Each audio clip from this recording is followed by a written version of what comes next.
Hello and welcome to a new episode of the Raising Musos podcast, where we help you support your child's musical education with insight, advice, encouragement, and the occasional app recommendation. And yes, that is a hint for what is coming up in today's episode. If this is your first time tuning into the podcast, a very warm welcome. My name is Eliza Burgo, and I am the director of Music Makers Academy, where we are a music school located in Joondalup, which is located in Western Australia, just to the north of Perth. And I've been teaching music for, I think, about 10 years now. Started off as a private tutor, just running lessons from home for harp and piano.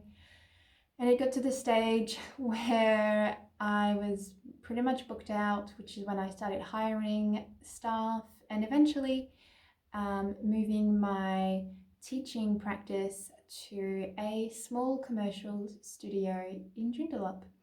So that's my story, and I launched this podcast in January 2025 as a response to what I was observing with a lot of families that came through my studio, which is that they often had a lot of questions, and it doesn't seem like there are many resources out there for parents. There's a lot of resources for teachers. Obviously, there's lots of music books out there, but it's either all the resources for music are either for the student or for the teacher, but not for the parent, which is very bizarre because in my experience, when parents are involved in the learning experience, that's when the chances of success increase exponentially. Now, I don't have the data on the kind of difference that it makes, but I do know from my own experience that it does make a huge difference when parents know what is going on and when they are equipped to know how best to help their child. And so this is why this podcast came to be. And if you are a parent who's been listening, obviously thank you. I hope this podcast has helped you and has given you new things to think about. But please don't hesitate to ask any questions that you may have. And I definitely have a spreadsheet with different topics, different areas to cover, different questions to answer. So I'm always looking for new ideas for what I could talk about in this podcast. So don't hesitate to reach out. And so, as I sort of very briefly mentioned in the intro, today I'm going to share with you a couple of useful apps that parents can download and use for home practice.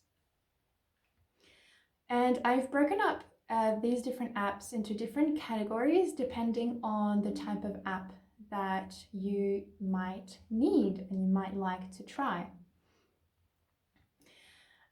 So the different categories I'm going to go through are apps for practice organization, so like keeping track of what you have to practice, keeping track of progress, that kind of stuff. So the practice aspect and how to organize the practice. So there are some apps out there that actually help a child or the teacher with organizing practice and setting practice tasks. Next, we have sight reading apps. So this is more if you want to improve your sight reading abilities. And I will explain what that is when we get there. The next category will be note reading. And so this is obviously sort of connected to the sight reading, but note reading is mostly just about recognizing a note on the staff and very quickly being able to name it. Then we have ear training apps. And so this is great if you want to improve your musical ear, being able to recognize intervals, scales, or chords. And then the fifth and final category I am going to talk about is just creative music making apps. And you might already know some of the ones I'm going to mention.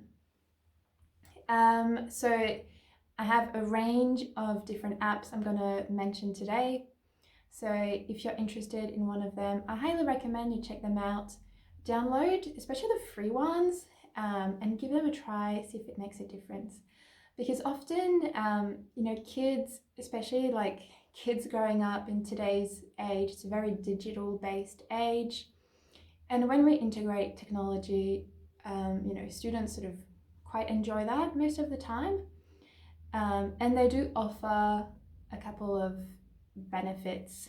Um, you know, of course, lots of parents also don't want their child to have any more screen time. And if that's your case, I also completely respect that.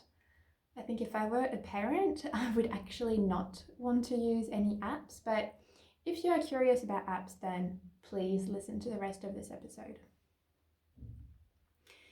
So starting with our first category, this is apps that help with practice and organization. And I've got 3 different ones here. And so as I said, this is to help with practice. So it does things, these apps do things such as planning the practice, tracking their practice time or their practice goals, and basically staying motivated. And I've got 3 apps in this category, and the first is Vivid Practice. So Vivid Practice, it's a beautifully designed app, and it turns practice into a visual and goal-driven activity. So on this app, teachers can actually assign tasks, and students can then track their progress, and parents can also log into that to see how the practice is going. And so this app would be great if you are trying to or wanting your child to build a little bit more consistency around their practice. So that's Vivid Practice. Vivid Practice was sort of designed or built by Nicola Canton. And if you've listened to some of my previous episodes, I talk about Nicola so much because she has really made a difference in the music education, especially private tutoring field. And so she basically, setting homework tasks to students sort of became a bit of a headache for her. And she tried lots of different things. And she even tried different apps. But then she realized that nothing really was working for her. So she set out to make her own practice app, and Vivid Practice is the result. Now, I've never used it, so this is just a recommendation based on what I know of her, and what I know of her work is that it's actually really good. I use so many of her resources, and I myself, as a studio owner, have been thinking, how can we make homework tasks? How can we communicate them better to students and parents? And how can we track practice a bit better? And I'm actually going to have a look into Vivid Practice for my studio. So Vivid Practice is your first app in this category. The next recommendation is an app called Practice Space. And so this one, it allows for teacher feedback, goal tracking, and even audio recording. So basically students can actually record themselves as they practice, and they can listen back to their own playing. And so that adds a new sort of dimension to their practice, the elements of listening, being critical of one's own playing, and then developing self-awareness. And so that basically would help students to improve faster. So that's Practice Space. And then finally, the third practice app that I've got for you is called Tonara. Don't know if I'm pronouncing this right. Tonara. Tonara? I'm going to say Tonara. And so this one is probably more targeted for younger types of students because it gamifies practice. So you can earn points and streaks. And so this is a really great way, especially as I said, for the younger students who may rely on sort of external rewards and extrinsic motivation, and also visual feedback to keep motivated to practice. So these are your three options if you're looking for an app that is going to help with organizing practice and staying motivated, keeping track of what your child is doing. Let me just repeat what those were. We had Practice Space, Vivid Practice, and Tonara. I'm actually not quite sure. They're probably paid apps, but maybe there's a free trial in some of them. So as I said, sign up for the free trial, have a look at them and see if you like how it is and if it makes any difference to your child's practice habits, practice routines, motivation, and things like that. And I would highly recommend at least trying one, because these apps do, I think, build accountability. They really focus on deliberate practice, and they also involve the family into the musical experience. So the second category I've got for you is sight reading apps. Now, if you are unfamiliar with what sight reading is, it's when a person would be given a piece of music that they have never seen before, and they just have to play it as best as they can. So they're sort of reading the music and playing it as they go. And so it's not something that they would have practiced beforehand. That's the whole point. So obviously, sight reading, if you can do it successfully, it means you have excellent reading skills, not just with what the notes are on the staff, but also, excellent reading of the rhythms. Sometimes you might have dynamics in there, articulation markings. So obviously, developing sight reading is very important if your goal is to be able to play pieces from reading sheet music. A lot of sort of classical types of exams will require students to sight read in the exam as a way to assess the students' reading skills. So if your child is working towards an exam that includes a sight reading element to it, then obviously doing some practice at home with a sight reading app will, I think, hopefully, really improve those skills. And so I've got, again, 3 different apps for you to try here. So we've got Read Ahead. That's the first app, Read Ahead. This one is only for piano. So it's great for developing sight reading fluency, which is what we're trying to improve here. So it actually uses a disappearing notes approach, so that students, they can't rely on memory, they actually have to read the music. So that's the first app, Read Ahead. Next, we have Sight Reading Factory. And I've had a very brief look at this one. It looks really awesome because you have different levels that you can choose from. So, you can try an easy level, and if that's too easy, you can try a harder one. And it just generates endless sight reading exercises to take students through.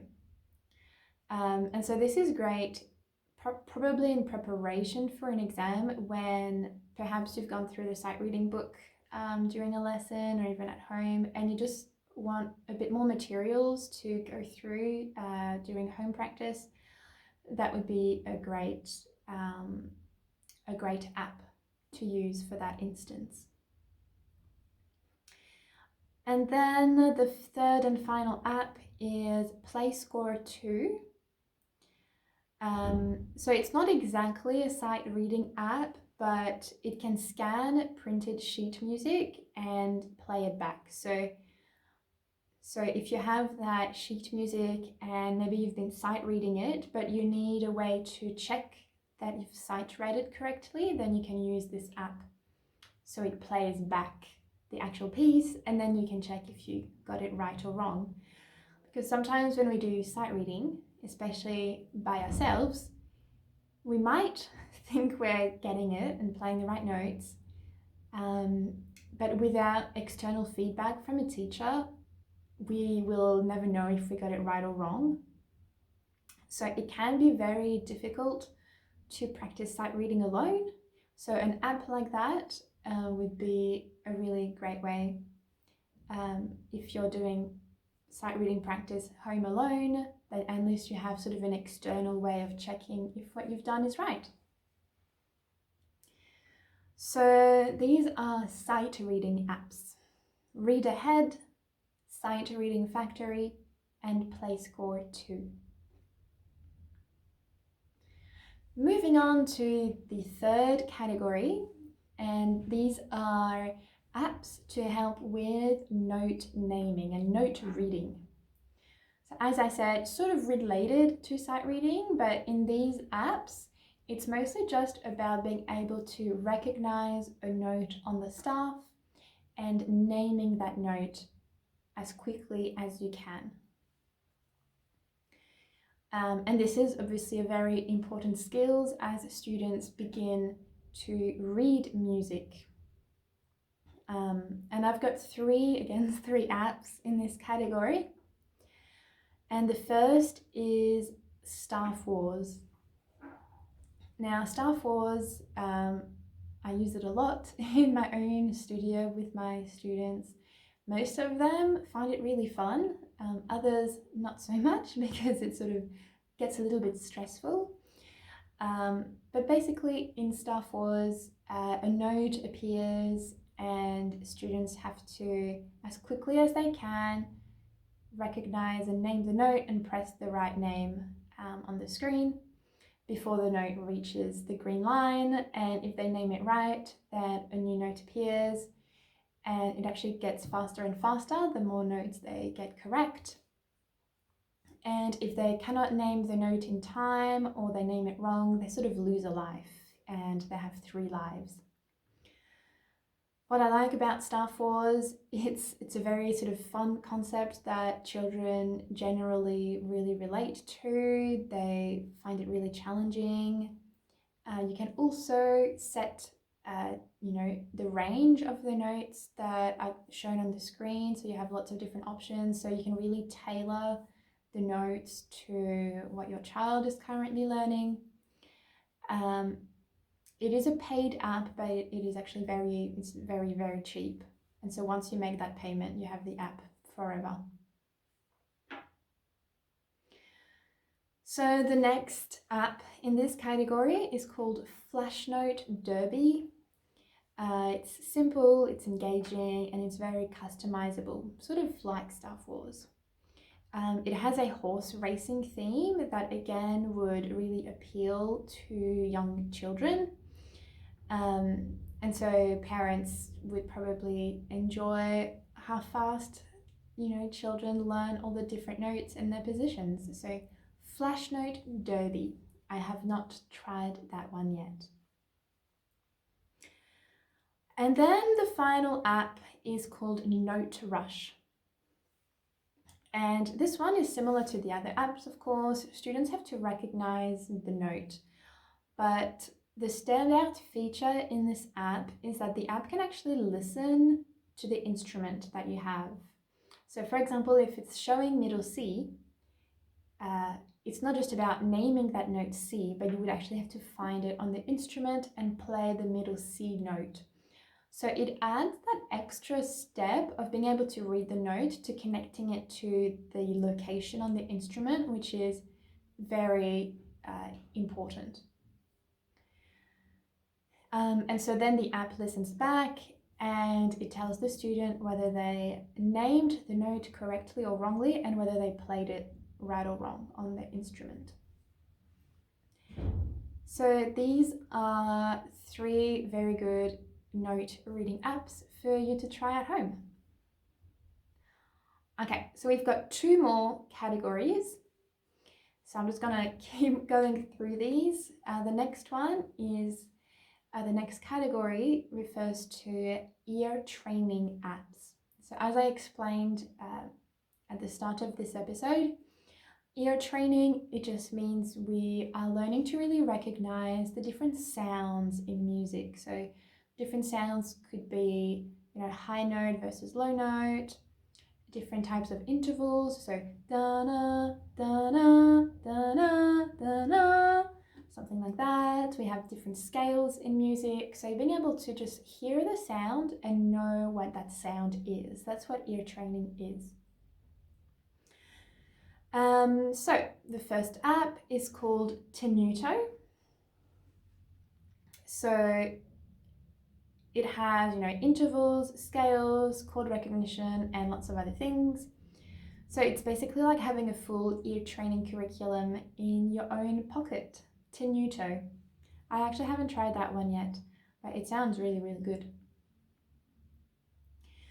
The next one is an app that, yes, I have used, and it's called Perfect Ear.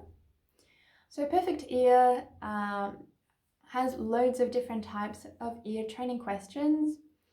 So things like recognizing different intervals, also being able to name intervals just by looking at them, rhythm work and rhythmic dictations, melodic playback, and even chord recognition. So it's a great option for intermediate or advanced students. You have a free version, and then if you upgrade to a paid version, you basically unlock more questions and slightly harder ones as well. So I love Perfect Ear. Sometimes I even do it in my spare time. Perfect Ear.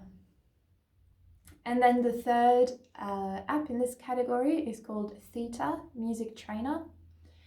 And so what this app does is it gamifies ear training with fun visuals and challenges. So it doesn't really feel like work because it's a gamified app. So there you go. These were your 3 apps for ear training. Okay, I'll go through them again. We had Tenuto, Perfect Ear, and Theta Music Trainer. Okay, so I've got a final category for you, and this one is the creative music apps. And so these are apps that are really going to nurture a love of creativity in students where they get to make their own music. And so this is an excellent way if you want your child to be doing some type of musical activity, but it doesn't have to necessarily be repetitive practice at their instrument. So you might have already heard of this one. It's called GarageBand. And so this is perfect for songwriting, arranging, experimenting with different instruments, different loops. Students can even record themselves. They can layer sounds one above the other.